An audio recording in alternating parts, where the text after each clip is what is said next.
তো বন্ধুরা, এখন তোমাদের সামনে বাবাকে নিয়ে স্পেচ দিবে তোমাদের জনপ্রিয় কার্টুন ক্যারেক্টার ইয়ামিন।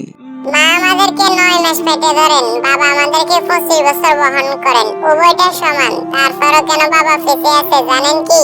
মা বিনা বেতনে সংসার চালায় আর বাবা নিজের সমস্ত বেতন সংসারের জন্য ব্যয় করেন। উভয়ের প্রচেষ্টা সমান, তারপরও কেন বাবা ফেঁসে আছেন তা কি জানেন? আপনি যা খেতে চান আপনার মা তাই আপনাকে রান্না করে খাওয়ায়, আপনি যা চান আপনার বাবা তাই আপনাকে কিনে দেয়। উভয়ের ভালোবাসা সমান, তারপরও মায়ের ভালোবাসাকে উচ্চতর করে দেখানো হয়েছে, কিন্তু বাবার ভালোবাসা কেন ফেঁসে রয়েছে? ফোনে কথা বললে প্রথমে মায়ের সাথে কথা বলতে চান, কষ্ট পেলে মা বলে কাঁদেন। আপনার প্রয়োজন হলে আপনি বাবাকে মনে রাখবেন।